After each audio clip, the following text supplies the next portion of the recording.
In a research laboratory in Brooklyn, sliced ping pong balls over a woman's eyes fill her vision with opaque light. All she can hear is the sound of waves crashing against a shore. In a room next door, a man is suspended in a contraption called the witch's cradle, his eyes covered, his earphones playing constant static. These two are clearing their minds. They are going through something called sensory deprivation, preparing them for an ESP experience.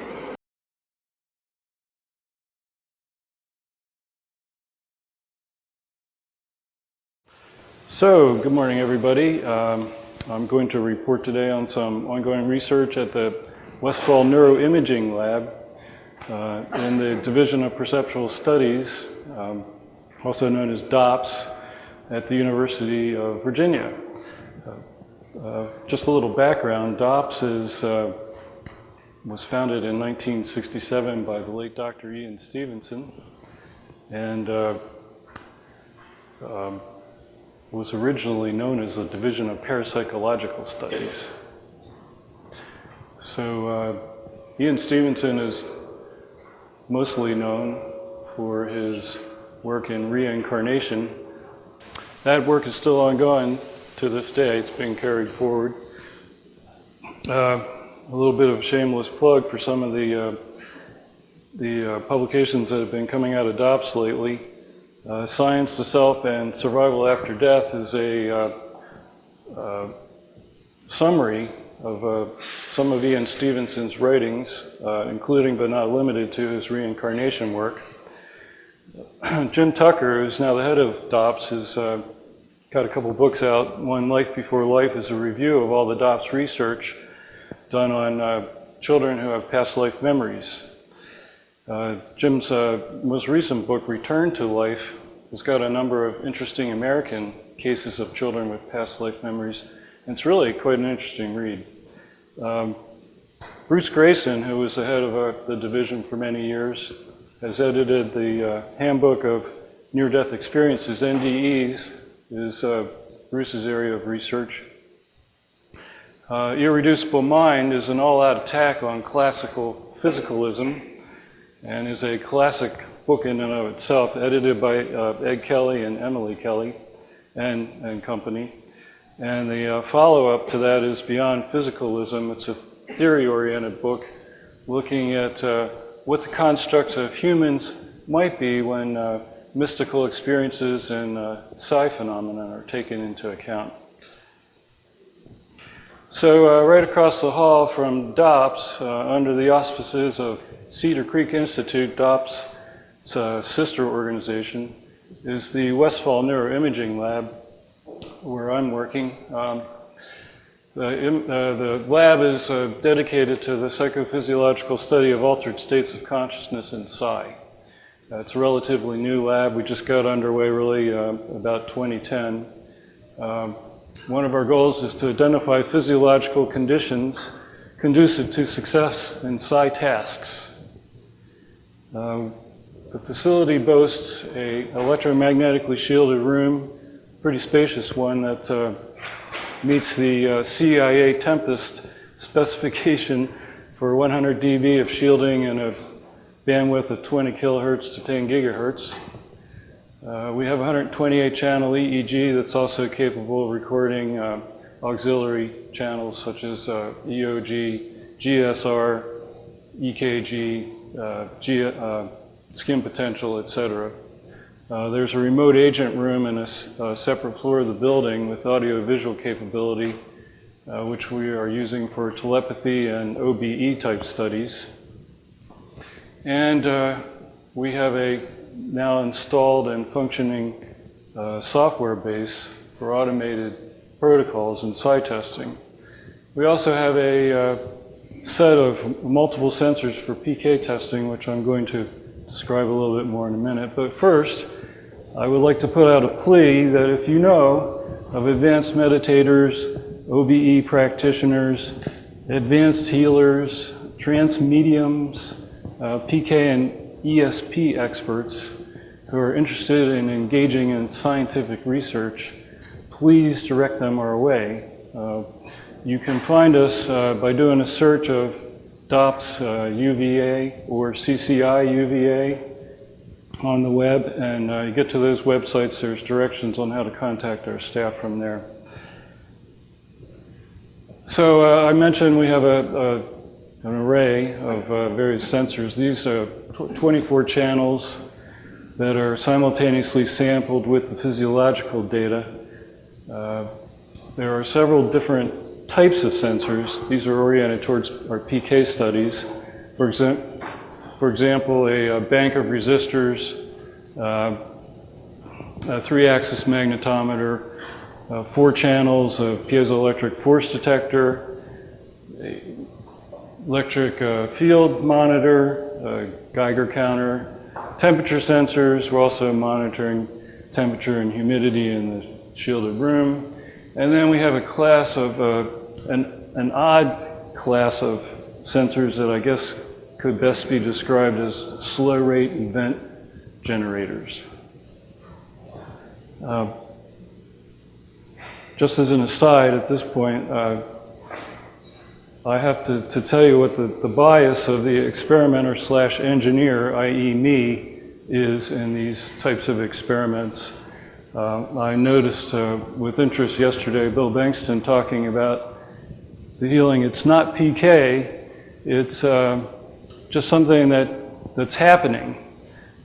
We probably have a slightly different approach in this, and that's partly based on my own personal experience. I attended a PK party many years ago that Jack Houck, an engineer from McDonnell Douglas, was giving. And in that party, I witnessed firsthand some pretty amazing metal bending. In fact, I got to experience it myself. I was standing there with a spoon and 2 people on either side of me chanting, "Bend, bend, bend." And I felt that spoon momentarily turn into taffy, and I got 2 complete 360-degree twists, spiral twists in the thing before it got stiff again. Afterwards, I took a spoon that was exactly the same type and tried doing that by force alone, and the thing snapped before it ever reached 90 degrees. I also witnessed that day, aside from lots of other people bending, I saw a little old lady take a 3/8-inch steel rod and get a 45-degree bend in that thing. And I know for a fact, trying it personally and several other people, you cannot bend that steel rod by physical force alone. So, I mean, here we have smoking gun evidence that through intention, people are able to affect the molecular structure of metal. And that's kind of directed my efforts in making PK sensors and PK research.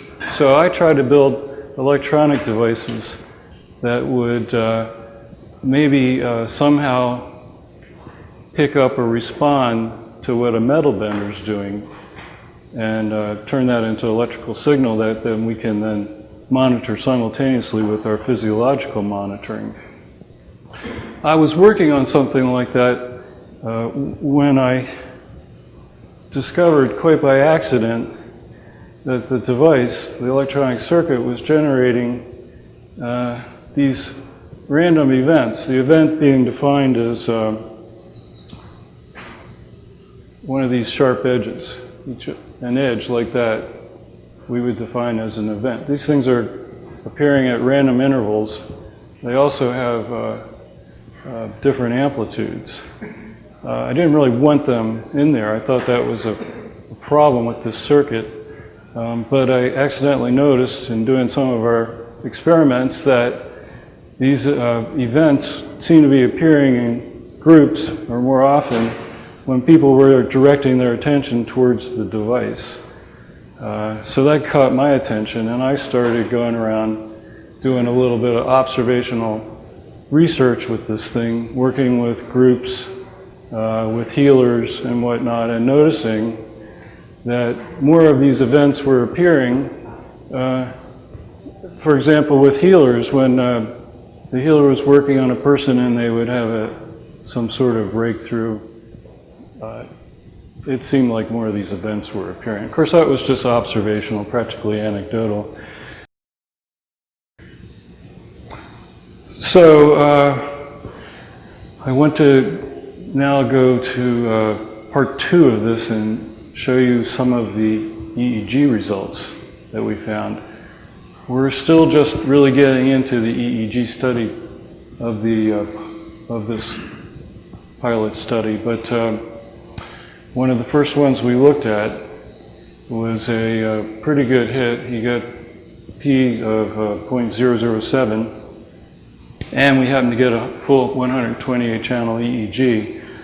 This was done on a person who is probably the closest to a professional PK agent in existence. It's Joe Gallenberger, who runs PK courses at the Monroe Institute, teaching people manifestation in PK. He also runs groups to Las Vegas, where they get to test their PK in action in the casinos.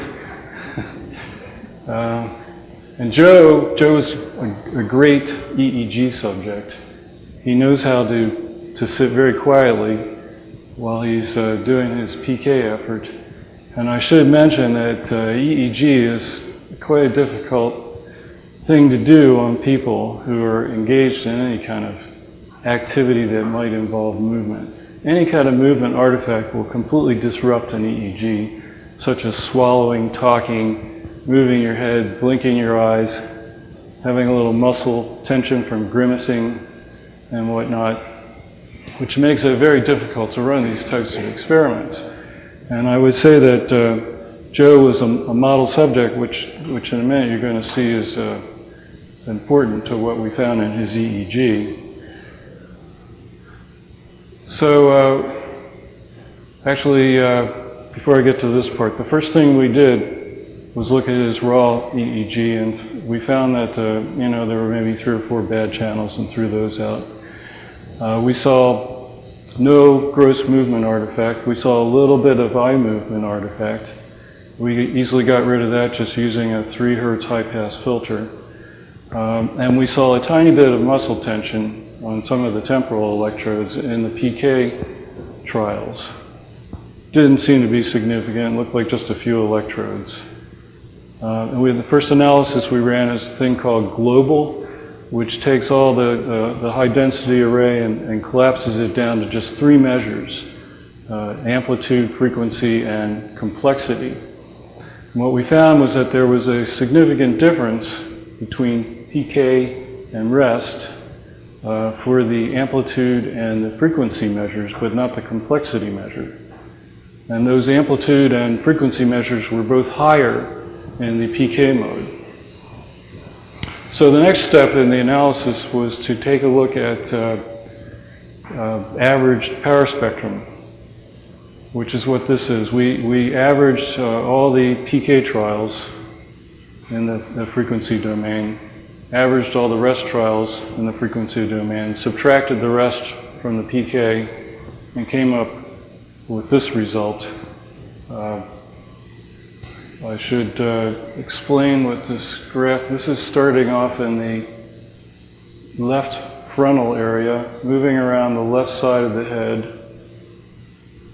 Here we get to about the left occipital, and then into the right occipital, right temporal, and to right frontal. This frequency right here is 10 Hertz. So at first blush, what you're seeing is what looks like some activation going on in his PK mode in alpha, in this left frontal area and in the occipital area. And then a somewhat bizarre asymmetrical theta active. It's right on the alpha theta border here on the right side. Now the question is, at this point, is any of this statistically significant? I'll get to that in a minute. What we also see is this stuff right here, and these are temporal electrodes. Now this is about 28 Hertz. So the question at this point is this neural origin or is this muscle artifact? And it's actually a bit of a conundrum for EEG studies when you get up into the high frequency ranges, is how much of what you're looking at is neural and how much is muscle. muscle tension on the scalp. The smoking gun in this is that it's on the temporal electrodes. So one would suspect that maybe this is a muscular origin. So one strategy for dealing with this is to just get rid of these electrodes from the analysis. Okay, so that's what I did, and I went on to look at a statistical analysis of the electrodes comparing PK to rest. Let's see here. And I started off by doing this in bands. So the theta band is defined as, in this case, is 4 to 8 hertz. What we found in 4 to 8 hertz was these red dots mark electrodes that were significantly different between PK and rest. This green stuff is just markers for the montage. So, in the statistical sense, there's really not much happening for Joe in the theta band. And that weird kind of asymmetry that showed up in the spectral plot was really not significant. Moving on to the alpha band, this sort of looks a little bit more like what we saw in the spectral plot. There's a alpha frequency activation going on that left side occipital area. Moving up to the beta band, now things are starting to spread out. You see some in the frontal areas and more occipital stuff. And this beta band is defined as 12 to 20 hertz. So again, the question arises here, how much of this is muscle, how much of this is actual brain activity? One hint of this is that the amplitude weighted average frequency in this band for these activations was about 15 hertz. Now, I had taken out the temporal electrodes for this analysis, but we're not seeing anything else showing up, although we do see stuff up here, and we do see some stuff here. So is it muscle or is it brain? And the way folks have been dealing with some of this is to use ICA to filter out frequency components from EEG. We haven't done that analysis yet, but in the reports I've seen using ICA for this, the results were inconclusive. Basically, they were able to say, oh yeah, we see muscle here, but they weren't able to actually take it out of the EEG and filter it. Moving up to high beta, which was defined as 20 to 35 hertz, now we're seeing even more of this stuff. So again, is muscle leaking into other electrodes and you just can't see it in the gross charts? I don't know. And finally, of great interest is the gamma band, which is, in our case, defined as 35 to 45 hertz. And we're getting somewhat of a similar distribution of significant electrodes, once again. And in this case, this amplitude weighted average frequency was right around 39 or 40 hertz. Very narrowly distributed, right around that frequency. Now this is of great interest to us because there have been other studies. The first one was in 1958, Das and Gastow, who went to a hotel in Nepal and recorded EEGs from advanced meditators and found that they were producing high frequency gamma. And these guys were very careful, had a lot of reasons that they put forth as to why what they were looking at was not muscle, that it truly was brain origin. And we would be quite interested to find that if a person who was successful at a PK task was at the same time producing gamma, that would be of great interest to us. There's another study, the Vipassana meditators producing occipital gamma, And in that one, they did have to wrestle a bit with the muscle issue. I know from personal experience, I used to work on a project where we were doing combined EEG and fMRI imaging. And in one of our trips demoing our system, we were talking with the researchers who mentioned, oh, they had been running EEG studies on Tibetan meditators. And these guys were producing what sounded utterly fantastic to me. It was quite high frequency stuff, around 70 hertz, extremely high amplitude, maybe a couple hundred microvolts, and distributed only in one particular area of the head. They didn't think it was muscle, but they weren't sure, so they were going to do, they wanted to do combined EEG and fMRI scanning to get to the bottom of it. I think we're faced with the same situation here. One of our best subjects had just a little bit of muscle tension. We're getting something that looks like maybe he has gamma activation, occipitally, with a little bit of stuff on the top of the head, similar to what was seen in the Vipassana meditators.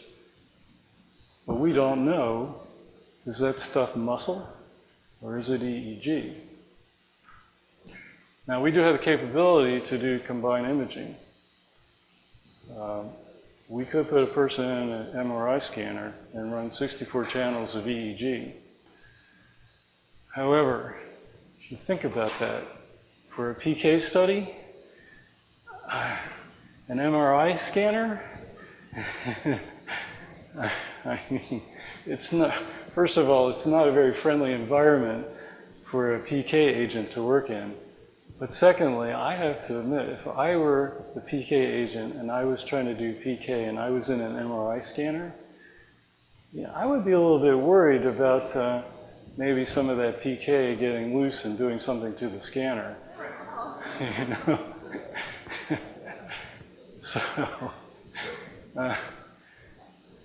So anyway, that's about where it stands today. I think one of the most interesting things that has fallen out of this pilot study for us is what we're up against in terms of our participants and what they're doing while we've got them wired up to EEG. Several of the other EEGs I've just started to look at from our pilot study were nowhere near as good as Joe's. I mean, folks are in there and they're just, you know, they're doing all kinds of stuff. They're moving their hands, they're grimacing, they're doing anything they can to get that PK, to get that tone to bounce up for them at the end of the trial. When that happens, we have to throw data out. You know, if there's gross artifact, we have to throw it out. And I have to admit, as the experimenter who's gone to great effort to get that data, I don't want to throw it out. but we're faced with that dilemma. So moving forward in the study, as we go into more formal studies, one of the first things we're doing is we're sort of upping the ante in terms of how you get into the study. Now, all the folks in this pilot study were enrolled based on simply their interest in PK. So some of them had experiences, others hadn't. Some were professionals like Joe, others were just kind of interested in it. Going forward, we're only going to enroll people in the formal part of the study if they've actually produced, say, hits in a screening trial that we've run, or if they can affect hits on the system remotely. I didn't mention, but we've been running remote trials with the system as well. We've got it set up on Skype so a person can see a real-time display of the raw signals, and they hear the feedback as well.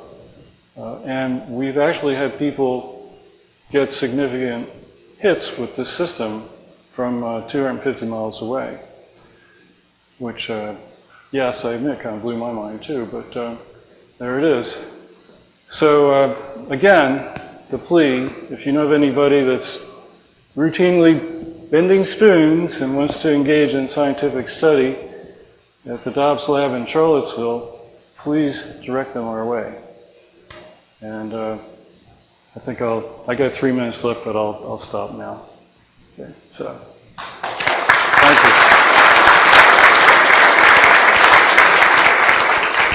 Okay, there's a phenomenon called torsion energies, and guys like Claude Swanson thinks that that's subtle energy, torsion, chi are all the same thing.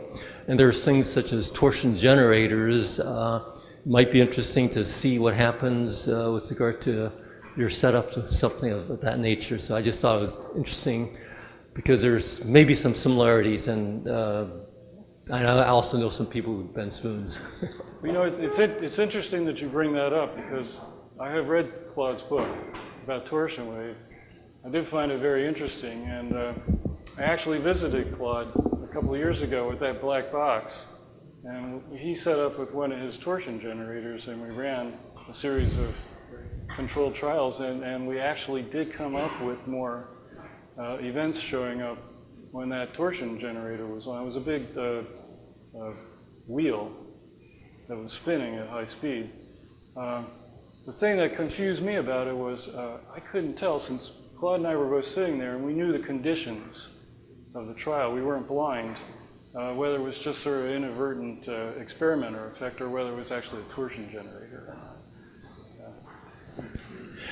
When you described the initial development of your circuit and explained how you were seeing what you had taken to be random errors of some sort until you noticed that they seemed to be happening more frequently during intentional or healing efforts, I had to restrain myself from getting up and dancing, because back in 2008 at the Utrecht conference on the future of parapsychology, one of the things I pointed out in my presentation is that off-the-shelf electronic components are automatically going to be inadvertently psi-hardened, because electrical engineers don't track their thoughts and emotions. And if something is responding to mental effects under development, that will be classed as intermittent faults, and they'll do their best to engineer them out. And if they can't get rid of them, they won't market it. So I'd like to express my gratitude that you were an competent, skillful electrical engineer who also knew about psi phenomena and was actively working for them. Thank you. Well, thank you. And I have to admit, when I first saw that stuff, the first thing I thought of was get rid of this circuit, but...